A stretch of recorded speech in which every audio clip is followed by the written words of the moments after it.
የሚከተሉትን የተካፈለ የሬክታንግል ስፋት ሞዴልን በመጠቀም ደምር ነው የሚለው። አሁን የተካፈለ የሬክታንግል ስፋትን በመጠቀም ነው የሚለው። ይህንን መጀመሪያ 1/5 ማለት 1/5 እኩል ቦታ መክፈል ነው። ከዛ ደግሞ ላው ላይ 1/5 ደምር። ያ ማለት 1/5 ማለት አንድ ሙሉ ነገር እኩል 5 ቦታ መክፈል አይደል? 1 2 3 4 5 1/5 ስለዚህ 3/5 ማለት ከዚህ ውስጥ 3 እጁን ነው የሚወስደው ማለት ነው። ላው ላይ ስንት ደምርበታል? 1/5 ይሄንን ደምርበታል አይደል? ሐሳቡ ለምሳሌ አንድ ሰንጠረዥን እንደዚህ ይሄንን እኩል 5 ቦታ እንክፈለው። ይሄ ስንት ይሆናል? ይሄ 1/5 ይሄ 1/5 ይሄስ 1/5 5 ሲባዛ በ1/5 አንድ ሙሉ ነው የሚሆነው። ስለዚህ አያችሁ አንድ ድፍን ሆነልን ማለት ነው። ይሄ አንድ ድፍን ነው ማለት ነው። አንዱን ድፍን እኩል 5 ቦታ ከፈል አንዷ ፖርሽን 1/5 ትባላለች ማለት ነው። አሁን ይሄንም እንደምናደርገው መጀመሪያ ምን ይላል? 3/5ኛውን ውሰድ ይላል። 3/5ኛውን ውሰድ ይላል። 3/5 ማለት 3 1 2 3 ሲባዛ በ1/5 3 ጊዜ ሄድ ማለት ነው። እንግዲህ 3 1 2 3 እነኚህ ሶስቱን መውሰድ ማለት ነው። ስለዚህ ይሄንን እንቀባለን ማለት ነው አይደል? ይሄንን እንቀባለን እንደዚህ። በቃ ይሄ 3/5 ነው ማለት ነው። ይሄውን 3/5 ነው። እላው ላይ ማንን ነው የምንደምረው? 1/5 ነው የምንደምረው። አሁን ደግሞ እላው ላይ መልሰን ይሄንንም 1/5ኛውን እንቀባለን ማለት ነው። ከዛስ አይደል? ይሄ ከዚህ እስከዚህ 3/5ኛውን እቺኛዋ ደግሞ ስንት ነች? 1/5 ነች። እላው ላይ ሲደመር አሁን ይሄን ሙሉ የተቀባውን ስንቆጥረው ስንት ነው ማለት ነው? 1/5 እዚህ ጋር 1/5 2/5 3/5 4/5 4/5 ሆነ ማለት ነው። ይሄ ቴክኒካል ነው ማለት ነው አይደል? ያው በስዕል ሞዴል ስንጠቀም መጽሐፉ እንዲሰራ መጀመሪያ ምን አደረገ? አንዱን ሬክታንግል 5 እኩል ቦታ ከፋፈለው።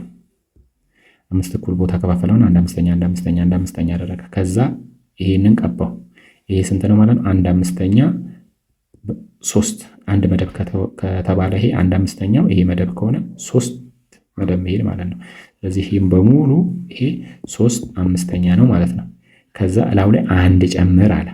ስንት? 1/5 አንድ መደብ ጨምር። ከዛ ሙሉ ሲቆጠር ይሄ ደግሞ ስንት ይሆናል አይደል? 1/5 2/5 3/5 4/5 ይሆናል ይላል እንግዲህ አይደል? ቀጥሎ 1/3 እና 2/3 እና 1/4። እሺ ይሄኛውን ደግሞ እንየው 2/3 እና 1/4። አሁን እንደዚህ ሲሆን አንደምርም፣ ለመደመር ያስቸግረናል። ከስር ያለውን ታታቸውን ማመሳሰል አለብን። ስለዚህ ምን ማድረግ ይጠበቅብናል? የ3ንና የ4ን በቃ ዘና ብላችሁ በፍጥነት መስራት ነው የሚጠበቀው አይደል? ዘና ይሄንን በፍጥነት መስራት የሁለቱ የጋራ ብዜት አሁን 3 እየጨመረ ነው የሚለው 3 6 9 12 15 4 8 12 በቃ ያው 12ን አገኘው። ስለዚህ 12 ነው አሁን ታቱ 12 ነው መሆን ያለበት። ስለዚህ 3ን በስንት ባበዛው 12 ይሆንልኛል፣ 4ን በስንት ባበዛ 12 ይሆንልኛል የሚለውን ብቻ ነው ማወቅ የሚጠበቅብኝ። ስለዚህ እዚህ ጋር 3ን በ4 ባበዛው ስለሆነ 4/4 እላለሁ። 4ን በ3 ስለሆነ 3/3 እላለሁ። ከዛ ይሄ 8 ይሆናል፣ ይሄ ደግሞ 3 ይሆናል። ገብቷችኋል? ይሄንን እዚህ ጋር ደግሞ ልስራ ላጥፋው ስለሰራን በቃ 12 መሆኑን ቼክ አደረግናል። እንዴት ነው የምናደርገው? 1/4 በስንት? በ3/3 ከዛ 3/12 2/3 በ4/4 8/12 ይሄ ማለት አንድ ነገር አንድ ወጥ ሬክታንግል 12 እኩል ቦታ እንከፍልና አንዷን ፖርሽን አንዷን ክፍል 1/12 እንላትና ሶስቱን ምድብ ስንቀባ 3/12 ይሆናልናል። 8ቱን ምድብ ስንቀባ ደግሞ 8/12 ይሆናል ማለት ነው። ስለዚህ ይሄንን እንዴት እንስራ? እዚሁ ጋር እንስራ አይደለ? እዚህ ጋር አንድ ሬክታንግል እንስራና 11 መስመር አይደለ መሃል ላይ የምናደርገው 1 2 3 4 5 6 7 9 10 11 እንቁጠረው 1 2 3 4 5 6 7 8 9 10 11 12 ሆነልን ማለት ነው። ይህ ማለት ደግሞ እያንዳንዱ ይሄ 1 12ኛ ነው። 1 12ኛ 1 12ኛ 1 12ኛ 1 12ኛ 1 12ኛ 1 12ኛ 1 12ኛ 1 12ኛ 1 12ኛ ነው የሚሆነው። ስለዚህ የመጀመሪያው ይሄንን ቁጥር ስንደምረው ምንድነው የሚሆነው ማለት ነው? 3 12ኛ ሲደመር 8 12ኛ። ይሄ ማለት መጀመሪያ ምን እናደርጋለን? 3 12ኛን እንቀባለን ማለት ነው አይደል? እዚህ ጋር 3 12ኛን እንቀባለን። ከእነኚህ ሶስቱን ክፍል ብቻ ነው የምንቀባው። 3 አሁን ይሄ ሶስቱን ቀባን ማለት ነው። ይሄ ማለት ምን ማለት ነው? ይሄ ማለት 3 12ኛ ነው ማለት ነው። ቀጥሎ ደግሞ ስንት ነው የምንቀባው? 8 እላው ላይ 8 12። ስለዚህ 8 እንቆጥራለን ማለት ነው። 8 1 2 3 4 5 6 7 8 ይሄንን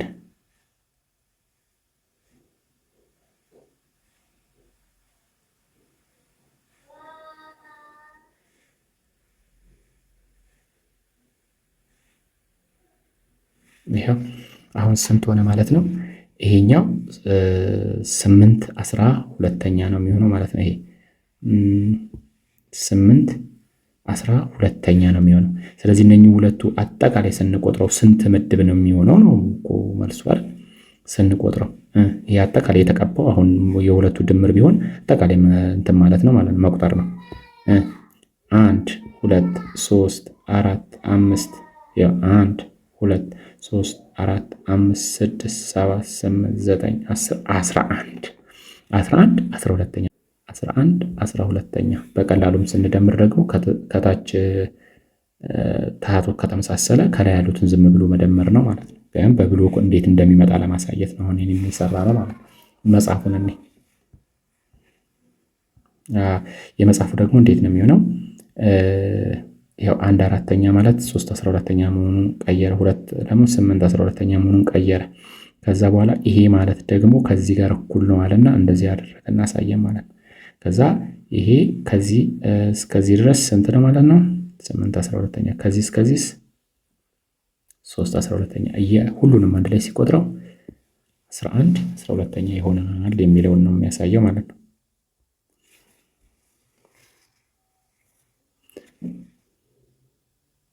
አሁን ይሄንንስ የነኝን ድምር ደግሞ ፈልግ ይላል።